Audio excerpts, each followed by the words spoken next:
So starting the test drive in this Lyriq Sport, pretty similar to the 23 I drove that had that same rear-mounted electric motor. Now, the most recent Lyriq I've driven was the 24 Luxury one that had the all-wheel drive, so you had that 500 horsepower, I think it was 450 pound-feet of torque. But this one having 340 horsepower, it's still peppy enough.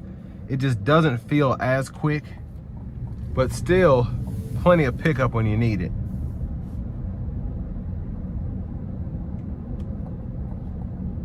Now I have the one pedal drive set on high. I have it on just the on setting now.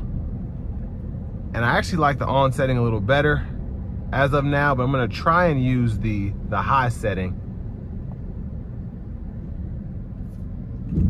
I mean, it's just wild how much it brakes. And I don't know if that's all regen or if it's just hitting the brake for you, but it's a very strong feel. You like one pedal and you want even stronger than what you have now. This is one of the strongest, if not the strongest, one pedal driving pedals that I've felt. Yeah, very, very strong. But we're gonna turn on the adaptive cruise now. And again, we do have the lane keeping system with the lane departure, but this isn't a true semi-autonomous system like you would if you had the Super Cruise, which is available on these. But I've said this before, this is probably the smoothest, if not top 2 or 3 smoothest riding EVs out. Now I've driven the Mercedes ones, and that's really the only thing that can come close to this. But it's almost a numb feel. This is a very, very luxury oriented vehicle. So it's not like an AMG or anything like that, or something that's gonna be, I guess, sporty and smooth. This is just smooth. Now I think the all-wheel drive variant makes it just a bit sportier because it is faster, but I mean, this right here does the job. It's quicker than my Mach-E. I have a Mach-E California Route 1, but it doesn't feel as fast because the steering feel is so numb.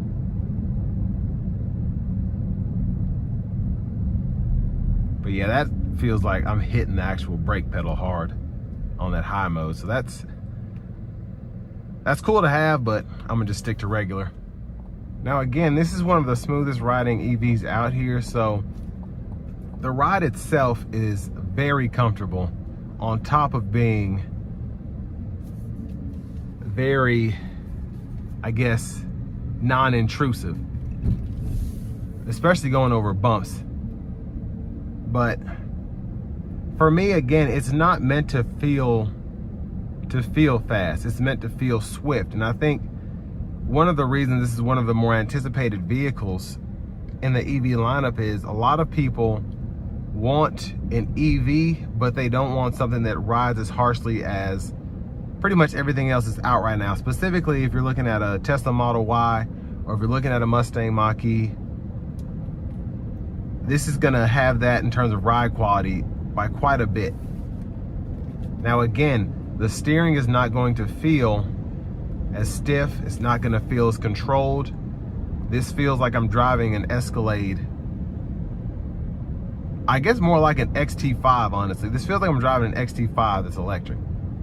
But I mean, the steering feel is even more numb to me than the Escalade. Again, it's agile, and of course you put it in the sport mode and it stiffens up a bit, but it's still not meant to, I guess, feel the road, if that makes sense. It's still luxurious even in the sport mode. So for me, well, it's in sport mode now. Well, there you go. So I couldn't even tell just by how, I guess, not stiff the steering is. So when I put it in tour mode, yeah, that's even, gosh.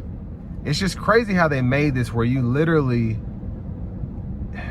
this is probably one of the EVs that you could chauffeur somebody around in, honestly.